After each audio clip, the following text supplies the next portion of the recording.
নমস্কাৰ। আজি আকৌ মই শ্ৰী ভাস্কৰ কুমাৰ শৰ্মা অধিবক্তা গুৱাহাটী উচ্চ ন্যায়ালয়ে আপোনালোকৰ সন্মুখত উপস্থিত হৈছোঁ আইন এটা বিষয়বস্তু লৈ। এই বিষয়বস্তুলৈ যোৱাৰ আগতে মোৰ যিসকল নতুন দৰ্শক তেওঁলোকক মই অনুৰোধ কৰিম মোৰ চেনেলটো যাতে ছাবস্ক্ৰাইব কৰি লৈ লাইক কৰে, শ্বেয়াৰ কৰে আৰু কমেণ্ট কৰে নতুন দৰ্শকসকলে। আৰু যিসকল ব্যক্তি বা লোকে অলৰেডি লাইক, শ্বেয়াৰ, কমেণ্ট আৰু ছাবস্ক্ৰাইব কৰিছে তেওঁলোকক মই পুনৰাই আন্তৰিক ধন্যবাদ জনাইছোঁ। আৰু যিসকল ব্যক্তি বা লোকে মোৰ এই ভিডিঅ'সমূহ চাই আইনৰ বিষয়ে কিবা এটা জানিবলৈ সক্ষম হৈছে অথবা লাভৱান হৈছে তেওঁলোকে নিশ্চয়কৈ মোৰ চেনেলটো ছাবস্ক্ৰাইব কৰি ল'ব বুলি মই আশাবাদী, লগতে লাইক, শ্বেয়াৰ, কমেণ্ট কৰিব বুলিও মই আশাবাদী। আৰু এটা বিনম্ৰ অনুৰোধ আছে আপোনালোকক, যিসকল ব্যক্তি বা লোকে মোৰ এই ভিডিঅ'সমূহ যাতে শেষলৈকে চাই, অন্তলৈকে চাই, আধাতে সমাপ্ত কৰি স্কিপ কৰি নাচায়। তেনেকৈ চালে বিষয়বস্তুটো বুজি পোৱাটো জটিল হ'ব পাৰে, কমপ্লেক্স হ'ব পাৰে। কাৰণ আপোনালোকে জানে যে আইনৰ বিষয়বস্তুবিলাক অলপ আওপকীয়া, সেইকাৰণে বিনম্ৰ অনুৰোধ কৰিছোঁ আৰু আপোনালোকে অনুৰোধ ৰক্ষা কৰিব বুলি মই আশাবাদী। এতিয়া আহিছোঁ আজিৰ বিষয়বস্তুলৈ। আজিৰ বিষয়বস্তুটো হৈছে, যদি কোনোবা ব্যক্তি বা লোকে বা পৰিয়ালে নিজৰ শিশুটিক স্কুলত এডমিশ্যন দিবলৈ যাওঁতে এজ প্ৰুফৰ কাৰণে বাৰ্থ চাৰ্টিফিকেটখন লাগে। এতিয়া এজ প্ৰুফৰ কাৰণে যদি বাৰ্থ চাৰ্টিফিকেটখন নাথাকে তেতিয়া আপুনি স্কুলত কেনেকুৱা ধৰণৰ নথি বা ডকুমেণ্ট ছাবমিট কৰিব পাৰে এজ প্ৰুফৰ কাৰণে স্কুল এডমিশ্যনৰ ক্ষেত্ৰত, এই বিষয়ে চমুকৈ আলোচনা কৰিম। লগতে এইটো কথাও আমি জানিবলৈ চেষ্টা কৰিম, যদি কোনোবা ব্যক্তি বা লোকে ফেক বা ফল্ছ বাৰ্থ চাৰ্টিফিকেট ছাবমিট কৰে তেতিয়াহ'লে তেওঁৰ আইনমতে কেনেকুৱা ধৰণৰ পানিছমেণ্ট হ'ব পাৰে, এই দুটা বিষয়ৰ ওপৰত আমি আজি চৰ্চা কৰিবলৈ চেষ্টা কৰিম। এতিয়া হৈছে প্ৰথম বিষয়বস্তুটো হৈছে, যদি আপুনি স্কুলত এডমিশ্যন দিবলৈ আপোনাৰ শিশুটিক লৈ গৈছে আৰু এজ প্ৰুফৰ কাৰণে যিখন বাৰ্থ চাৰ্টিফিকেট লাগে সেইখন এভেইলেবল নহয়, তেনেকুৱা ক্ষেত্ৰত কি নথি দিলে এজ প্ৰুফৰ কাৰণে কি নথি দিলে স্কুলত এডমিশ্যনটো সম্ভৱ হ'ব পাৰে। এখন আইন আছে, আইনখনৰ নাম হৈছে Assam right of child to free and compulsory education rules 2011। তাত এইটো কথা স্পষ্টকৈ কোৱা আছে, যদি আপুনি স্কুলত শিশুটিক এডমিশ্যন দিবলৈ যাওঁতে যদি বাৰ্থ চাৰ্টিফিকেটখন নাই এজ প্ৰুফৰ কাৰণে, তেতিয়াহ'লে কেতবোৰ নথি আছে, সেই নথিসমূহ আপুনি যদি স্কুলত জমা দিয়ে তেতিয়াহ'লে এডমিশ্যনটো হ'ব পাৰে এজ প্ৰুফৰ কাৰণে। সেই নথিসমূহ হৈছে এই আইনখনৰ মতে, whoever a birth certificate under the Birth, Deaths and Marriage Certification Act 1886 is not available, any one of the following documents shall be deemed to be proof of age of the child for the purpose of admission in schools.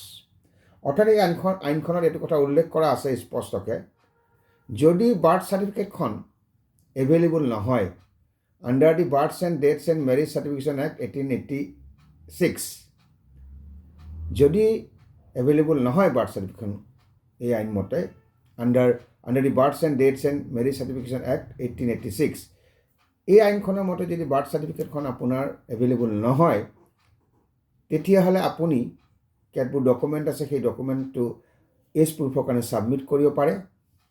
কাৰণ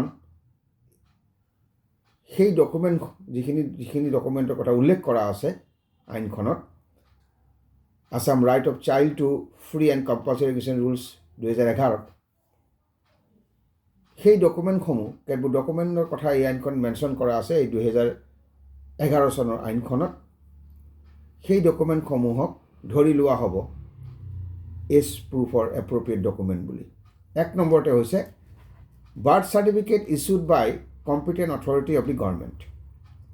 আপোনাৰ birth চাৰ্টিফিকেটখন নাই under the births, deaths and marriage certification act 1886, তেতিয়াহ'লে birth certificate issued by competent authority of the গভৰ্ণমেণ্টৰ যিটো competent authority আছে, তেওঁ যিখন বাৰ্থ চাৰ্টিফিকেট ইছ্যু কৰিব সেইখনকো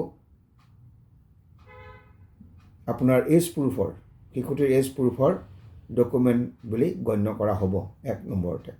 দুই নম্বৰতে অংগনবাদী ৰেকৰ্ড ৰেজিষ্টাৰ। এই অংগনবাদী স্কুলসমূহ যে আছে, অংগনবাদী স্কুলসমূহ আজিকালি আছে, তাত অংগনবাদী ৰেকৰ্ড ৰেজিষ্টাৰ থাকে। তাতো যদি শিশুটিৰ এজটো মেনশ্যন থাকে সেই ৰেজিষ্টাৰত, তেতিয়াহ'লে সেইটো এজ প্ৰুফৰ ডকুমেণ্ট হিচাপে গণ্য কৰিব পাৰি। হৰস্কোপ, এতিয়া হৰস্কোপ বুলি ক'লে সকলো বুজি পায়। হৰস্কোপতো কেতিয়া জন্ম হৈছে সেই তাৰিখটো উল্লেখ থাকে। গতিকে হৰস্কোপ যাৰ আছে, অৰ্থাৎ যাৰ বাৰ্থ চাৰ্টিফিকেটখন এভেইলেবল নহয় under the birth deaths and marriage certification act 1886 এই আইনখনৰ মতে, তেতিয়াহ'লে হৰস্কোপখনকো ডকুমেণ্ট হিচাপে, এজ প্ৰুফৰ ডকুমেণ্ট হিচাপে গণ্য কৰিব পাৰি। ইয়াৰ পিছতখন হৈছে certificate issued by official village headmen, গাঁওবুঢ়া of the village record register. Certificate issued by official village headmen, গাঁৱত যে গাঁওবুঢ়া আছে তেওঁ যদি চাৰ্টিফিকেট এখন দিয়ে এজ প্ৰুফৰ শিশুটিৰ, তেতিয়াহ'লে সেইখনকো এজ প্ৰুফৰ ডকুমেণ্ট হিচাপে গণ্য কৰিব পাৰি। সেইকাৰণে কৈছে certificate issued by official village headmen, গাঁওবুঢ়া of the village record register. যিখন ভিলেজ ৰেকৰ্ড ৰেজিষ্টাৰ আছে, চাৰ্টিফিকেটখন দিয়াৰ পিছত তাত সেইটো উল্লেখ কৰা হয়। গতিকে সেই চাৰ্টিফিকেটখনকো এজ প্ৰুফৰ প্ৰমাণ হিচাপে ল'ব পাৰি স্কুল এডমিশ্যনৰ ক্ষেত্ৰত। আৰু affidavit by parents of the guardian declaring the age of the child, যদি সেই শিশুটিৰ গাৰ্জেন বা পেৰেণ্টছে যদি এখন এফিডেভিট দিয়ে আৰু তাত উল্লেখ কৰে, ডিক্লেয়াৰ কৰে শিশুটিৰ বয়সটো, তেতিয়াহ'লে সেই এফিডেভিটখনকো এজ প্ৰুফ ডকুমেণ্ট হিচাপে গণ্য কৰিব পাৰি। অৰ্থাৎ এই আলোচনাৰ পৰা দেখা গ'ল, যদি আপোনাৰ শিশুটি স্কুলত এডমিশ্যন দিয়াৰ ক্ষেত্ৰত বা এডমিশ্যন দিবলৈ যাওঁতে যদি বাৰ্থ চাৰ্টিফিকেটখন under the births and deaths and marriage certification act 1886 is not available যদি নাথাকে, তেতিয়াহ'লে মই যিখিনি ডকুমেণ্টৰ কথা উল্লেখ কৰিলোঁ সেই ডকুমেণ্টখিনি এজ প্ৰুফ ডকুমেণ্ট হিচাপে, শিশুটিৰ এজ প্ৰুফ ডকুমেণ্ট হিচাপে গণ্য কৰিব পাৰি। মই আকৌ এবাৰ কৈ দিছোঁ, wherever a birth certificate under the births and dates and marriage certificate act 1886 is not available, any one of the following documents shall be deemed to be proof of age of the child for the purpose of admission in schools. 1 নম্বৰতে birth certificate issued by competent authority of the government, Anganwadi record register, horoscope, certificate issued by official village headman অর্থাৎ গাঁওবুঢ়া of the village record register, or affidavit by the parents of the guardian declaring the age of the child. এই গোটেই কথাখিনি Assam right of child to free and compulsory education rule 2011 স্পষ্টকৈ উল্লেখ আছে। গতিকে যিসকল ব্যক্তিৰ বা পৰিয়ালত শিশুটিৰ বাৰ্থ চাৰ্টিফিকেট এভেইলেবল নহয়, তেতিয়াহ'লে এই আইনখনত যে উল্লেখ আছে যিসমূহ ডকুমেণ্ট, এই ডকুমেণ্টখিনি যদি আপোনাৰ লগত এভেইলেবল হয়, তেতিয়াহ'লে শিশুটিৰ এজ প্ৰুফৰ ডকুমেণ্ট হিচাপে গণ্য কৰিব পাৰি আৰু স্কুলৰ এডমিশ্যনৰ ক্ষেত্ৰত আপোনাৰ সহায় হ'ব পাৰে। মনত ৰাখিব। এতিয়া আহিছোঁ, এইটো বৰ গুৰুত্বপূৰ্ণ কথা। ইয়াৰ পিছৰ বিষয়বস্তুটো হ'ল, যদি কোনোবা ব্যক্তিয়ে ফেক চাৰ্টিফিকেট, বাৰ্থ চাৰ্টিফিকেট বা ফল্ছ বাৰ্থ চাৰ্টিফিকেট ছাবমিট কৰে বা আনে ক'ৰবাৰ পৰা, তেতিয়া তেওঁৰ পানিছমেণ্ট কিমান হ'ব পাৰে আইনমতে। আইনত এইটো কথা উল্লেখ আছে, the punishment for making a false birth certificate can include imprisonment, fine or both. যদি কোনোবা ব্যক্তি বা লোকে ফেক বাৰ্থ চাৰ্টিফিকেট বনাইছে, তেতিয়াহ'লে তেওঁৰ কাৰাবাস হ'ব পাৰে, জৰিমনা হ'ব পাৰে, আৰু কাৰাবাস আৰু জৰিমনা দুইটাই হ'ব পাৰে। মনত ৰাখিবলগীয়া কথাটো হ'ল, the punishment depends on the section of the law that is ভায়লেটেড। দি পানিছমেণ্টটো নিৰ্ভৰ কৰিব তেওঁ কেনেকুৱা ধৰণৰ আইন ভায়লেট কৰিছে ফেক চাৰ্টিফিকেটৰ ক্ষেত্ৰত, তাৰ ওপৰত ডিপেণ্ড কৰিব পানিছমেণ্টটো। উদাহৰণস্বৰূপে ধৰি লওক, যদি কোনোবা ব্যক্তিয়ে ফৰ্জাৰী কৰিছে, বাৰ্থ চাৰ্টিফিকেটখন জালিয়াতি কৰিছে, ফল্ছ ডকুমেণ্ট বনাইছে, চাৰ্টিফিকেটখন ফল্ছ বনাইছে তেওঁ জালিয়াতি কৰি বাৰ্থ চাৰ্টিফিকেটখন, তেতিয়াহ'লে তেওঁৰ কাৰাবাস 2 বছৰ পৰ্যন্ত হ'ব পাৰে, জৰিমনা হ'ব পাৰে, আৰু জৰিমনা আৰু কাৰাবাস দুইটা হ'ব পাৰে। মনত ৰাখিব। আৰু এই বিষয়টো উল্লেখ আছিল ইণ্ডিয়ান পিনেল কোড 465ত। পিছত যেতিয়া নতুন এখন আইন আহিল, BNS এক্ট 2023 বুলি আমি কওঁ, ভাৰতীয় ন্যায় সংহিতা এক্ট 2023, তাত হ'ল ছেকশ্যনটো 36 ক্লজ 2 তাতো 2 বছৰ পৰ্যন্ত কাৰাবাস হ'ব পাৰে, জৰিমনা হ'ব পাৰে আৰু জৰিমনা আৰু কাৰাবাস দুইটা হ'ব পাৰে। আৰু এটা কথা মনত ৰাখিব লাগিব ইয়াত, যদি জালিয়াতি বা ফৰ্জাৰী যাক আমি কওঁ, জালিয়াতি যদি কৰে, a register of birth, marriage or burial or a register kept by a public servant such as a certificate or document, অর্থাৎ a register of birth, marriage or burial,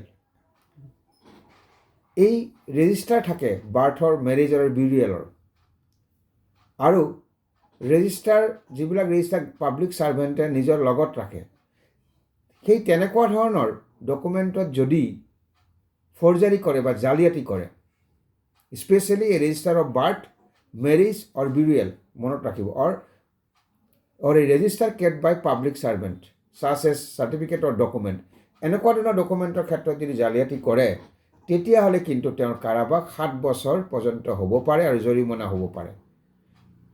এই কথাখিনি 337 BNS Act 2023 উল্লেখ আছে আৰু আগৰ IPC ছেকশ্যনটো হ'ল 466।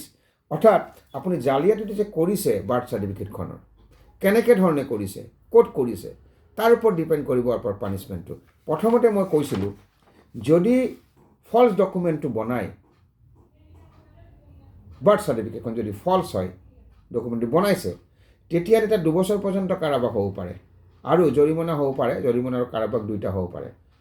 ছেকশ্যনটো হ'ল IPC 465 BNS Act মতে 336 ক্লজ 2, এই কথাটো উল্লেখ আছে। আৰু স্পেচিয়েলি যদি এই register of birth, marriage or বিউৰিয়েল অৰ এই register kept by public servant such as certificate or document, এনেকুৱা ধৰণৰ ডকুমেণ্টৰ ক্ষেত্ৰত যদি জালিয়াতি কৰে, তেতিয়াহ'লে কিন্তু তেওঁৰ কাৰাবাস 7 বছৰ পৰ্যন্ত হ'ব পাৰে আৰু জৰিমনা হ'ব পাৰে। IPC হ'ল 466 আৰু BNS Actৰ মতে 337, এই কথাখিনি উল্লেখ আছে। আৰু এটা কথা আপোনালোকে মনত ৰাখিব, the birth, deaths and marriage registration act 1886, এইখনৰ অধীনত যদি ফল্ছ ইনফৰমেশ্যন যদি দিয়ে, wilfully giving false information about a birth or death, যদি কোনোবা ব্যক্তিয়ে ফল্ছ ইনফৰমেশ্যন দিয়ে বাৰ্থ আৰু ডেথৰ বিষয়ে, জন্ম আৰু মৃত্যুৰ বিষয়ে যদি ফল্ছ ইনফৰমেশ্যন দিয়ে, তেতিয়াহ'লে তেওঁৰ ইমপ্ৰিজনমেণ্ট কিন্তু কাৰাবাস 3 বছৰ পৰ্যন্ত হ'ব পাৰে, জৰিমনা হ'ব পাৰে, অথবা জৰিমনা আৰু কাৰাবাস দুইটাই হ'ব পাৰে। গতিকে এই আলোচনাৰ পৰা দেখা গ'ল, যদি কোনোবা ব্যক্তি বা লোকৰ বা পৰিয়ালত শিশুক যেতিয়া স্কুলত এডমিশ্যন দিবলৈ যাব, তেওঁৰ যদি বাৰ্থ চাৰ্টিফিকেট নাথাকে, তেতিয়াহ'লে এজ প্ৰুফৰ কাৰণে কেনেকুৱা ধৰণৰ ডকুমেণ্ট তেওঁ ৰিলাই কৰিব পাৰে, এই বিষয়ে মই চমুকৈ আলোকপাত কৰিলোঁ। লগতে এইটো আপোনালোকক স্পষ্টকৈ বুজাবলৈ চেষ্টা কৰিলোঁ, যদি ফেক বাৰ্থ চাৰ্টিফিকেট যদি বনায়, ফল্ছ বাৰ্থ চাৰ্টিফিকেট যদি বনায় আৰু জালিয়াতি যদি কৰে, এই register of birth, marriage or বিউৰিয়েল অৰ এই register kept by public servant, তেনেকুৱা ক্ষেত্ৰত কেনেকুৱা ধৰণৰ পানিছমেণ্ট হ'ব পাৰে, এই বিষয়ে আপোনালোকক অৱগত কৰিলোঁ। অৰ্থাৎ চমুকৈ ক'বলৈ গ'লে, ফল্ছ ডকুমেণ্ট আৰু ফল্ছ বাৰ্থ চাৰ্টিফিকেট যদি আপুনি উলিয়াই বা ছাবমিট কৰে, তেতিয়াহ'লে মই যিখিনি ছেকশ্যন উল্লেখ কৰিলোঁ, সেই ছেকশ্যনৰ আধাৰত কিন্তু আপোনাৰ পানিছমেণ্ট হ'ব পাৰে। গতিকে এই আলোচনাৰ পৰা আজি অলপ হ'লেও আপোনালোকৰ কিবা এটা লাভ হৈছে বুলি মই আশাবাদী। মই শ্ৰী ভাস্কৰ কুমাৰ শৰ্মা, অধিবক্তা, গুৱাহাটী উচ্চ ন্যায়ালয়। মোৰ আলোচনা আজি ইমানতে সামৰি মাৰিছোঁ। অহা খণ্ডটিত আৰু এটা বিষয়বস্তু লৈ আপোনালোকৰ সন্মুখত উপস্থিত হ'ম। আৰু শেষত এটা কথা কৈ থওঁ, বহুতে মোক বহুত প্ৰশ্ন কৰি আছে, মই প্ৰশ্নবিলাক পাই আছোঁ, কিন্তু মই সময়ৰ অভাৱৰ কাৰণে সেইবিলাক ষ্টাডি কৰি আপোনালোকক উত্তৰ দিব পৰা নাই। যিমান সোনকালে পাৰোঁ উত্তৰ দিবলৈ চেষ্টা কৰিম। আজিলৈ বিদায় মাগিছোঁ। নমস্কাৰ।